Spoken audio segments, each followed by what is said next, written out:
Anda telah mengunduh podcast yang dipaparkan oleh Pendeta Dr. Erastus Sabdono ini dari truth.id/voice. Selamat mendengarkan podcast ini. Shalom saudara sekalian, salam sejahtera dalam kasih Tuhan kita Yesus Kristus. Kebenaran hari ini 8 April berjudul Alam Pikiran. Tidak banyak orang yang mengerti kebenaran mengenai alam pikiran manusia. Kalaupun pernah mendengar, mereka menganggap hal ini tidak terlalu penting. Ketidaktahuan mengenai hal ini mengakibatkan mudahnya iblis menjerat kita. Dengan menekan, operation, mencengkeram, obsession, dan memiliki serta menguasai hidup kita. Possession. Orang percaya mengalami kebingungan tatkala melihat kenyataan betapa mudahnya ia berbuat kesalahan. Padahal ia tidak mengendaki dan sungguh-sungguh tidak berniat untuk berbuat dosa. Selanjutnya, ia tidak menikmati sukacita dan damai sejahtera Allah ketika sudah berbuat salah. Bahkan kadang-kadang, seseorang menjadi tidak stabil atas apa yang dilakukan dan diucapkannya. Kalau sudah berbuat dosa, ia menjadi menyesal dan marah terhadap diri sendiri.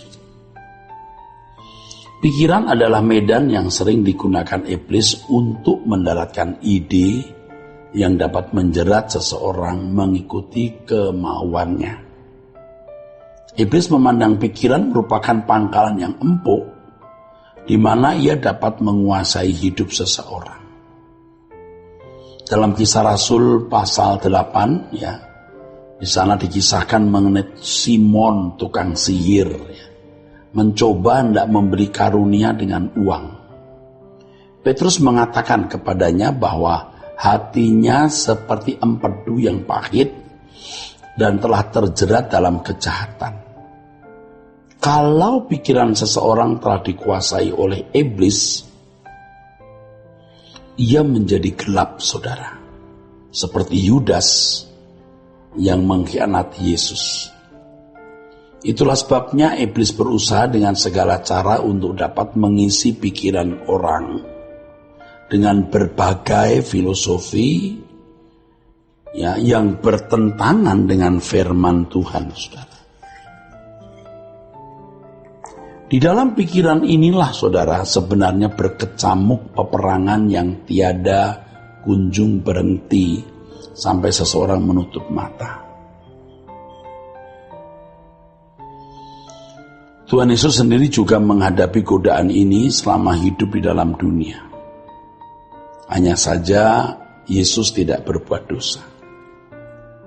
Sebab ia mampu mengantisipasi godaan-godaan ini dengan kebenaran firman Tuhan.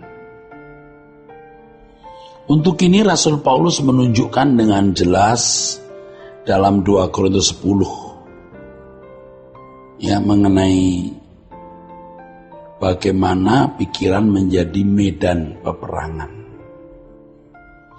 Harus tetap disadari, saudaraku, bahwa peperangan dengan penghulu kuasa kegelapan tidak pernah berhenti.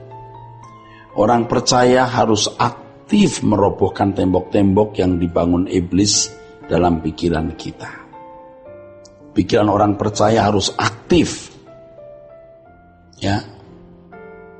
Sebab kalau tidak aktif, pasti nanti ditawan oleh kuasa kegelapan. Oleh sebab itulah Tuhan Yesus berkata bahwa manusia hidup bukan dari roti saja, tapi dari setiap firman yang keluar dari mulut Allah.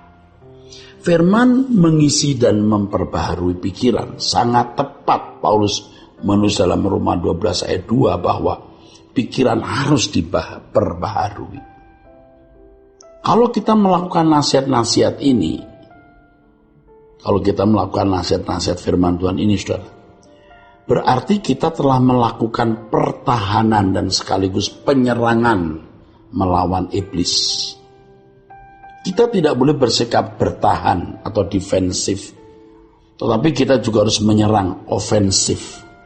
Penyerangan di sini maksudnya adalah agar kita mencabut setiap pikiran yang tidak alkitabiah. yang telah diinfuskan iblis ke dalam pikiran kita. Dan selanjutnya kita harus mengisinya dengan kebenaran firman Allah. Kita harus serius mulai hari ini membentengi pikiran kita dengan pagar yang kuat, pagar yang ketat. Sementara kita juga mencabut semua yang ada dalam pikiran kita yang bukan berasal dari Tuhan.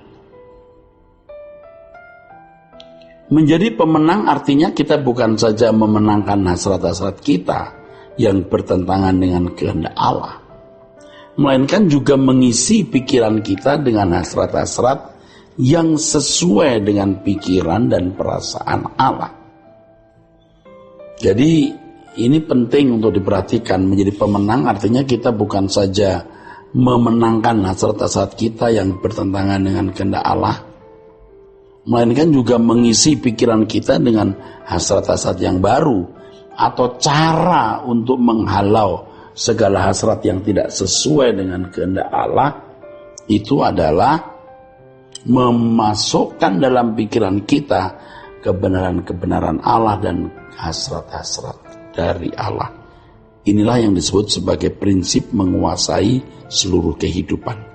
Kita bukan hanya dapat menghalau kepahitan dalam diri kita, melainkan juga mengisi hati kita dengan kasih kepada orang yang memperlakukan kita dengan tidak adil atau yang menjahati kita.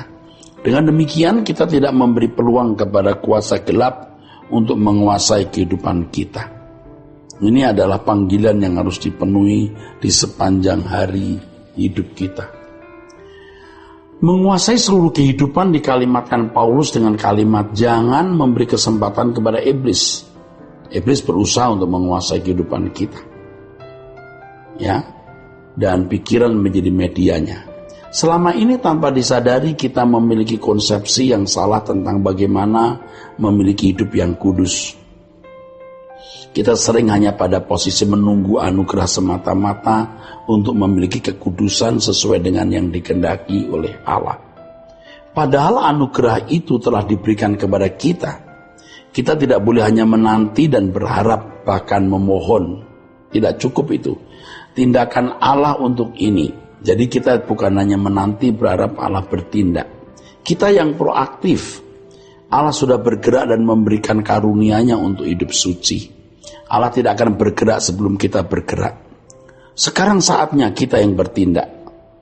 Ternyata kekudusan hidup kita secara pribadi adalah buah kerjasama antara Allah dan manusia. Dari pihak Allah Ia menyediakan penyucian terus-menerus oleh darah Yesus dan firman-Nya. Tetapi dari pihak orang percaya dibutuhkan agresivitas untuk menggunakan kehendak bebas kita, yaitu mengisi pikiran dengan firman Tuhan. Kesalahan banyak orang adalah tidak menyadari prinsipal kebebasan manusia yang harus digunakan semaksimal mungkin, dan banyak orang malas untuk bertindak. Harus dimengerti dengan benar apa yang dimaksud dengan penyerahan kepada Allah. Menyerah kepada Allah bukan berarti menjadi pasif, tetapi sebaliknya menjadi aktif. Aktif mencari kehendak Allah dan aktif untuk mengenal Dia lebih dalam. Aktif mengontrol seluruh kehidupan. Di sini Roh Kudus akan menolong kita menghasilkan buah pengendalian diri atau self-control. Saudaraku sekalian, dituntut kepada masing-masing kita untuk memiliki tekad yang bulat, komitmen yang jelas dan kuat untuk itu. Bila tidak, proses penyucian tidak akan berlangsung. Proses keselamatan tidak akan berlangsung. Hal ini penting sekali sebab orang yang dapat menguasai pikirannya adalah orang yang sudah selesai dengan dirinya sendiri di hadapan Allah. Saudaraku sekalian, saya percaya kebenaran firman Tuhan ini akan mengubah kita kalau kita menyambutnya dengan sikap hati yang benar. Ya, kiranya Tuhan memberkati saudara-saudara sekalian. Sola Gracia. Untuk berlangganan renungan harian dalam bentuk cetak, silakan hubungi Truth Literatur di nomor telepon 0878 7870 7000. Untuk mendapatkan CD khotbah, MP3 Renungan Truth, dan CD album lagu produksi Sulak Rasya, Anda dapat menghubungi di hari dan jam kerja di nomor telepon 021 638 60953. Tuhan Yesus memberkati. Sulak Rasya.